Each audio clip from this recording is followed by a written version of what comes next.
तो देखिए कुछ बचा हुआ टॉपिक इस चैप्टर का मैं आज बताता हूँ। हालांकि आज जो टॉपिक मैं पढ़ा रहा हूँ वो आप कोल और पेट्रोलियम चैप्टर में आप पढ़ चुके हैं। ये सारा टॉपिक कोल और पेट्रोलियम में आप लोग पढ़ चुके हैं। तो उसी में एक आध दो पॉइंट मैंने और ऐड कर दिया है केवल, है ना। The consumption of coal and petroleum has increased, है ना, बढ़ गया ऐसे अप्रोक्सीमेटली 1950 से, है ना। ऐसे तो कोल और पेट्रोलियम का कंजम्पशन बहुत पहले से आ रहा था, लेकिन जब इंडिया फ्रीडम हुआ ना तो उसका यूज जो है बहुत तेजी में बढ़ने लगा। उसका यूज बहुत तेजी में होने लगा कोल और पेट्रोलियम का, क्योंकि जब फ्रीडम हुआ बहुत सारे कंपनी स्टैब्लिश हुए। तो कंपनी में सामान बनाने के लिए फ्यूल की जरूरत पड़ी तो उन्होंने यूज किया कोल एंड पेट्रोलियम। तो ही मैंने लिखाया consumption of coal and petroleum. Coal और पेट्रोलियम का जो कंजम्पशन है आपका हैज इंक्रीज, मतलब बढ़ गया। ऐसा नहीं कि पहले से यूज नहीं हो रहा था। मैंने क्या लिखाया, हैज इंक्रीज यानी बढ़ गया लगभग 1950 से, है ना, ड्यू टू फॉलोइंग फैक्टर। 1950 से तेजी से यूज होने लगा। किसके कारण? Due to following increasing population, है ना। किसके कारण? Increasing population of India. India का इंक्रीजिंग पॉपुलेशन के कारण सबसे बड़ा रीजन पॉपुलेशन है। कोई भी पॉल्यूशन हो सबसे बड़ा रीजन पॉपुलेशन है।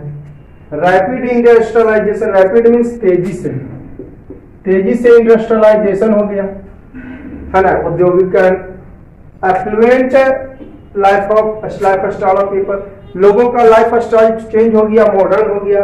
तो वो सब एक्टिविटी पूरा करने के लिए भी कोल और पेट्रोलियम, जैसे पहले साइकिल से लोग चले जाते थे, बाइक यूज करते हैं, कार यूज करते हैं।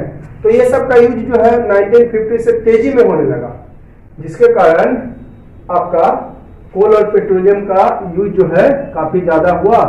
ठीक है, कोल और पेट्रोलियम आज के डेट में, पहले आज के डेट में जो है हमारे जरूरत के अनुसार नहीं, काफी महंगी हो गई है, कारण कि ये सीमित अमाउंट में थी और यूज बहुत ज्यादा हो रहा था। ठीक है, तो ये कंजम्पशन जो है कोल और पेट्रोलियम का बढ़ा कब से? लगभग 1950 ईस्वी से, है ना। और इंक्रीजिंग पॉपुलेशन सबसे बड़ा रीजन है।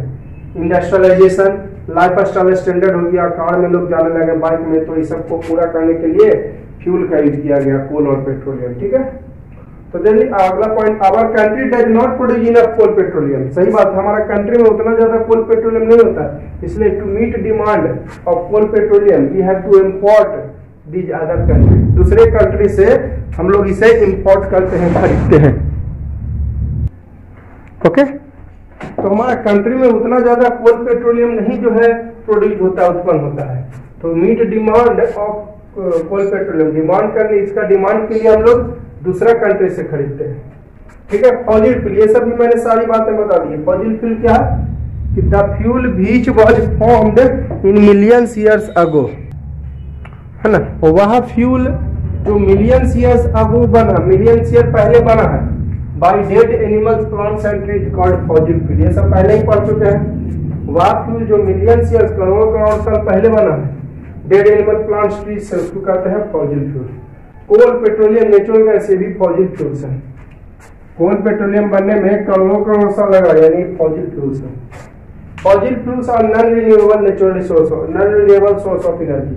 नॉन रिन्यूएबल किसको कहते हैं कि वह सोर्स ऑफ एनर्जी जो एग्जॉस्टेड मतलब उपयोग हो जाता है, कैन नॉट बी रीजनरेटेड, फिर से उसको जनरेटेड नहीं किया जा सकता। जैसे एयर, सनलाइट, ये सब को हम जनरेटेड कर सकते हैं, लेकिन कोल, पेट्रोलियम, ये सब को रीजनरेटेड नहीं कर सकते हैं, है ना। करोड़ साल लग जाता है।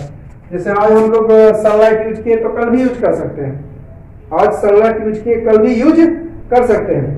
ठीक है, लेकिन कोल, पेट्रोलियम आज यूज किए कल यूज नहीं कर सकते। उसी कोल, पेट्रोलियम को वो खत्म हो जाता है, बर्बाद। तो उसी को बोलते हैं आपका नॉन रिन्यूएबल।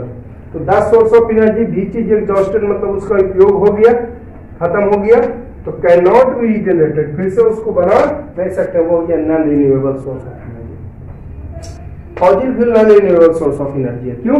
क्योंकि इसका यूज कर लिया, दोबारा यूज नहीं कर सकते, रीजनरेटेड नहीं कर सकते हैं। ठीक है, exhausted natural resource, exhaustible natural resource, ये भी मैंने आपको कोल पेट्रोलियम में बता दिया था कि जो प्रेजेंट होता है नेचर में लिमिटेड अमाउंट में, और बना है करोड़ों साल पहले, मिलियन ईयर से, वो मतलब करोड़ों साल पहले, उसको बोलते हैं एग्जॉस्टेबल नेचुरल रिसोर्स है ना। एग्जॉस्टेबल नेचुरल रिसोर्स क्या हुआ, वह नेचुरल रिसोर्स जो आपका प्रेजेंट है नेचर में लिमिटेड अमाउंट, सीमित अमाउंट में, और बना है करोड़ करोड़ साल पहले, उसको बोलते हैं exhaustible natural resource. Fossil fuels जो होता है वो एग्जॉस्टेबल नेचुरल रिसोर्स है, क्योंकि इसको बनने में भी करोड़ों करोड़ साल लग गए हैं। पॉइंट्स देख लेते हैं, ये भी आप कोल पेट्रोलियम चैप्टर में पढ़ चुके हैं, ये भी पॉइंट्स मैंने लिखा दिया है, तो लगभग पॉइंट्स आपने कोल एंड पेट्रोलियम चैप्टर में पढ़ चुके हैं। तो देखिए एनर्जी क्राइसिस बताया था, depletion of non renewable source of energy. अब कहिएगा non renewable source of energy क्या है,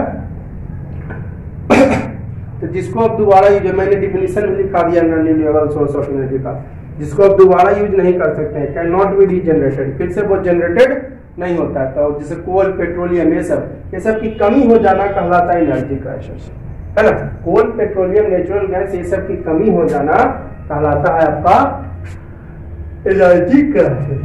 डिप्लेशन मींस कमी of non renewable sources of energy. Non renewable मतलब क्या हो गया कि जिसको आप दोबारा यूज नहीं कर सकते, can not be used re again.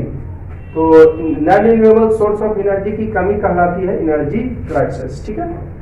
The production and utilisation of energy are the indicator of progress of country. हाँ देखिए, प्रोडक्शन और यूटिलाइजेशन मतलब यूज, उत्पादन और उपयोग एनर्जी का are indicator of progress of country, है ना। मतलब जिस कंट्री में ज्यादा प्रोडक्शन होता है, यूज होता है एनर्जी का, समझिए कि वो ज्यादा डेवलप कंट्री है। जैसे कि मैं बात करूं अमेरिका, रूस, तो ये सब में हमारा इंडिया भी कम नहीं है, तो ये सब में आपका एनर्जी, ये सब कंट्री में एनर्जी का ज्यादा यूज होता है, तो वो ज्यादा कंट्री आपका डेवलप है। तो ज्यादा यूज, प्रोडक्शन और यूटिलाइजेशन ऑफ एनर्जी का यूज और उत्पादन, ये कंट्री के प्रोग्रेस का इंडिकेटर है। मतलब जो ज्यादा यूज करता है वो ज्यादा प्रोग्रेस कंट्री है, कम यूज कर रहा है वो कम प्रोग्रेस है, ठीक है। Energy crisis can be prevented, energy crisis को कम किया जा सकता है by slowing down use of conventional fuel. Conventional fuel मतलब फॉसिल फ्यूल हो गया ये सब, जैसे coal, petroleum, natural gas, uranium as source of atomic power, ये सब का यूज कम करके एनर्जी क्राइसिस को आप रोक सकते हैं, एनर्जी की कमी को रोक सकते हैं। Energy crisis can be prevented, बचाया जा सकता है, एनर्जी की कमी को बचाया जा सकता है, रोका जा सकता है एनर्जी की कमी को। Slowing down use of conventional fuel, conventional fuel यानी फॉसिल फ्यूल, जिसको दोबारा आप यूज नहीं कर सकते। ब्रैकेट में लिख दिया coal, petroleum, natural gas, uranium as source of atomic power. तो ये सब पहले ही आप लोग पढ़ चुके हैं, सब कोल पेट्रोलियम में पढ़ चुके हैं। फॉसिल फ्यूल्स कुछ अलग, कुछ नया पॉइंट का लिए दो मिल रहा होगा इसमें। Fossil fuels are also conventional source of energy. Fossil fuel यानी कोल, पेट्रोलियम, ये सभी कन्वेंशनल सोर्स ऑफ एनर्जी है। अब देखिए कन्वेंशनल मतलब जो इसको आप दोबारा यूज नहीं कर सकते। नॉन कन्वेंशनल क्या हुआ, the source of energy which is continuously produced in nature and can be regenerated, फिर से यानी रीजनरेटेड कर सकते हैं, ये होता है नॉन कन्वेंशनल। अब कन्वेंशनल क्या हुआ, the source of energy which can not be used re again, can not be regenerated. तो कन्वेंशनल का जस्ट उल्टा हुआ नॉन कन्वेंशनल। कन्वेंशनल एनर्जी का जस्ट उल्टा हो गया आपका नॉन कन्वेंशनल। नॉन कन्वेंशनल में क्या पढ़े, the source of energy which is continuously produced in nature and regenerated. तो कन्वेंशनल क्या हो जाएगा, जस्ट उल्टा, the source of energy which can not be regenerated, इसमें जनरेटेड हुआ तो नॉन कन्वेंशनल, और कैन नॉट बी रीजनरेटेड तो कन्वेंशनल, ठीक है। तो कंटिन्यूअसली दोबारा भी यूज कर सकते हैं, रीजनरेटेड को non conventional source of energy. Solar energy, जैसे हाँ सोलर एनर्जी, सन वाला एनर्जी को, विंड एनर्जी को, जियोथर्मल एनर्जी, जो अर्थ, जियोथर्मल मतलब अर्थ वाला एनर्जी, ओशियन एनर्जी, ओशियन वाला एनर्जी, टाइडल मतलब टाइड्स वाला, एक बार टाइड्स आया दोबारा भी तो टाइड्स आएगा, बायोमास, बायोगैस एनर्जी, ये सबको आप दोबारा यूज कर सकते हैं। तो ये हो गया नॉन कन्वेंशनल। और कन्वेंशनल क्या हुआ, the source of energy which can not be used really, can not be regenerated, called conventional source of energy. मतलब जो इसमें लिखा है ना उसका जस्ट उल्टा आप लिख दीजिए कन्वेंशनल में। इसमें लिखा है कंटिन्यूअसली प्रोड्यूस इन नेचर, तो not continuously produce in nature. इसमें लिखा है can be regenerated, can not be regenerated, called conventional. जो नॉन कन्वेंशनल में लिखा है उसका जस्ट उल्टा आप लिख दीजिएगा। इसमें कंटिन्यूअसली ना तो not continuously, regenerated, not regenerated, ये सब हो गया non conventional source of energy. Solar energy हो गया, विंड एनर्जी हो गया, geothermal, ocean energy, tidal energy, biogas energy, ये सब हो गया नॉन थर्मल। ठीक है।